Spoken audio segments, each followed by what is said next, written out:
Hi friends, welcome to கேவிஎம்ஸ் world. நம்ம இன்றைக்கி என்ன பார்க்க போகிறோன்னா, எங்கள் வீட்டில் வரலட்சுமி பூஜை எப்படி பண்ணணுன்னு தான் பார்க்க போகிறோம். வாங்க பார்க்கலாம். வரலட்சுமி பூஜை எப்படி பண்ணணுன்னா, வரலட்சுமி பூஜை பண்ணுறதுக்கு நம்ம கலசம் வச்சு பூஜை பண்ணுறோன்னா, முந்தின அன்னைக்கு நம்ம அம்மனை வந்து அலங்காரம் பண்ணி எல்லாம் ரெடி பண்ணி வச்சுக்கிடணும். ரெடி பண்ணி வச்சுட்டு ஆரத்தி எடுத்து 2 அகர்பத்தியும் ஏற்றி வச்சுக்கிடணும். அதுக்கப்புறம் ஏதாவது நெய்வேத்தியமாக பால் ஏதாவது காய்ச்சி வச்சுக்கிடணும். வச்சுட்டு நம்ம வீட்டு வாசலில் நம்ம அலங்காரம் பண்ணி வச்சுருக்க அம்மனை வச்சு ஆரத்தியெல்லாம் எடுத்து வீட்டுக்குள்ளே கூட்டிகிட்டு வரணும். வீட்டுக்குள்ளே கூட்டிகிட்டு வந்து நம்ம எந்த இடத்துல வச்சு பூஜை பண்ணுறோமோ அங்கே எல்லாம் செட் பண்ணி வச்சுக்கிடணும். அதில் ஒரு விளக்கு ஏற்றி வச்சுக்கிடலாம். 2 அகர்பத்தியும் ஏற்றி வச்சுட்டு அதுக்கப்புறம் நம்மளுக்கு காலையில் மறுநாள் விடிஞ்ச பிறகு நம்ம அம்மனை வந்து நல்லா அலங்காரம் பண்ணணும். இன்னும் நல்லா நம்ம பூ மாலை எல்லாம் போட்டுட்டு நகை அதெல்லாம் போட்டு நம்மளுக்கு எப்படி நம்மளுக்கு தெரியுமோ அவ்வளோ எவ்வளோ அழகாக நம்ம அலங்காரம் பண்ண முடியுமோ அவ்வளோ அழகாக அலங்காரம் பண்ணணும். அலங்காரம் எல்லாம் பண்ணிவிட்டு அதுக்கு பிறகு நம்ம வந்து பிள்ளையாரை பிடிச்சி வச்சுக்கிடணும். பிள்ளையாரை பிடிச்சி வச்சுட்டு பிள்ளையாருக்கு பூஜை பண்ணணும். அது பாயாசம், ஏதாவது சுண்டல், பொங்கல், தயிர் சாதம், புளியோதரை அப்படி ஏதாவது பிரசாதம் பண்ணி வச்சுக்கிடணும். என்ன பிரசாதம் பண்ண முடியுதோ அந்த பிரசாதம் பண்ணி எல்லாம் வச்சுட்டு அதுக்கப்புறம் பழம் எல்லாம் நிறைய பழம், வேறு வாழைப்பழம், வேறு ஏதாவது ஆப்பிள், ஆரஞ்சு அப்படின்னு நிறைய வகையான பழங்கள் எல்லாம் வச்சுக்கிடணும். வச்சுட்டு அப்புறம் நம்ம பிள்ளையார் பிடிச்சி வச்சுருக்க பிள்ளையாருக்கு பூஜையெல்லாம் பண்ணி பிள்ளையாருக்குள்ளே மந்திரம் எல்லாம் சொல்லணும்.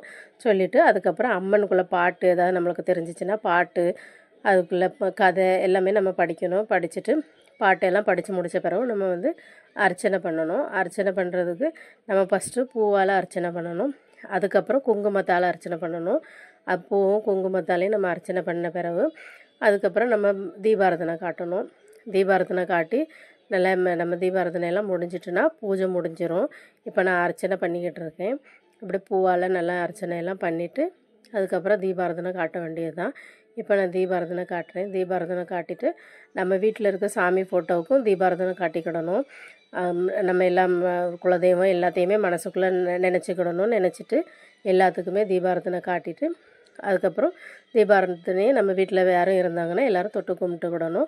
தொட்டு கும்பிட்டுட்டு நம்ம அர்ச்சனை பண்ண குங்குமம் இருக்கலாம், அந்த குங்குமத்தை எடுத்து நம்ம பொட்டு வச்சுக்கிடணும். பொட்டு நெத்தியில் திருமங்கல்யத்தில் எல்லாம் வச்சுட்டு அதுக்கப்புறம் நம்ம வீட்டுக்கு நம்ம சுமங்கலிகளை கூப்பிடுவோம்ல, அவங்க எல்லாம் வருவாங்க. அவங்க வந்தாங்கன்னா அவங்களுக்கு சாப்பாடு செஞ்சு ஏதாவது வச்சுக்கிடணும். அவங்களுக்கு ஃபஸ்ட்டு சாப்பாடெல்லாம் கொடுத்துட்டு அதுக்கப்புறம் வந்து இப்போ அவங்களுக்கு சந்தன குங்குமத்தால் பொட்டு வைக்கணும். பொட்டு வச்சுட்டு இந்த நோன்பு கயிறு கட்டணும். இந்த பூஜையிலே முக்கியமானது இந்த நோன்பு கயிறு தான். கண்டிப்பாக அந்த நோன்பு கயிறு கட்டணும். இது வந்து நம்ம நூல் சும்மா பூ கட்டுற நூலில் மஞ்சளால் அதை ஈரம் பண்ணி அதை காய வச்சுட்டு அதில் ஏதாவது ஒரு வாசனையான பூவை வச்சு கட்டி வச்சுக்கிடணும். மல்லிகைப்பூ கட்டலாம், ரோஸ் கட்டலாம், நம்மகிட்ட எந்த பூ இருக்கோ அந்த பூவை கட்டி வச்சுக்கிடணும். அதுக்கப்புறம் அவங்களுக்கு அந்த நோன்பு கயிறை கட்டிட்டு நம்ம அவங்களுக்கு தாம்பூலம் ரெடி பண்ணி வச்சுருப்போம்ல, அந்த தாம்பூலத்தை கொடுத்துட்டு அவங்கக்கிட்ட ஆசீர்வாதம் வாங்கிக்கிடணும். அதுக்கப்புறம் அவங்களும் நம்மளுக்கு சந்தன குங்குமம்லாம் பொட்டு வச்சு விடுவாங்க. அதுக்கப்புறம் நம்ம தாம்பூலம் எல்லாம் கொடுத்துட்டு அவங்கக்கிட்ட ஆசீர்வாதம் வாங்கிட்டு அதோட முடிஞ்சிடும். தாம்பூலம்னா என்னென்னா, நம்ம வந்து அவங்களுக்கு வந்து ஏதாவது மங்கள பொருள்கள் கொடுக்கறது தான் தாம்பூலம். அதில் நம்ம என்னெல்லாம் நம்ம லேடிஸ் யூஸ் பண்ணுவோமோ அதெல்லாம் இருக்கும். நம்மளால் முடிஞ்சது என்ன நம்மளுக்கு முடியுமோ அதை நம்ம வாங்கி கொடுக்கலாம். நம்மளால் எவ்வளோ முடியுமோ அவ்வளோ வாங்கி கொடுக்கலாம்.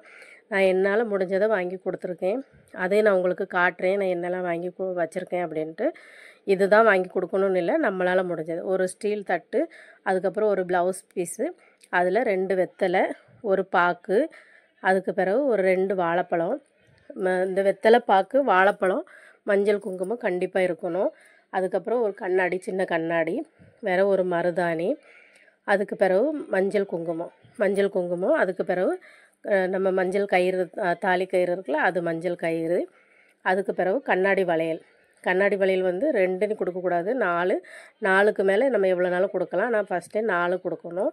அதுக்கு பிறகு பூ, ஏதாவது ஒரு வாசனையான பூவு, மல்லிகைப்பூ, என்ன பூ இருக்கோ அந்த பூ, பிறகு சீப்பு, இது கூட தேங்காய் வச்சு கொடுக்கலாம், ஆப்பிள் பழம், நம்மளால் எவ்வளோ முடியுதோ அவ்வளோ வச்சு கொடுக்கலாம், என்னனாலும் வச்சு கொடுக்கலாம். இப்படி தான் நான் எங்கள் வீட்டில் பூஜை பண்ணினேன். இந்த பூஜை பிடிச்சிருந்துச்சுன்னா லைக் பண்ணுங்கள், ஷேர் பண்ணுங்கள், கமெண்ட்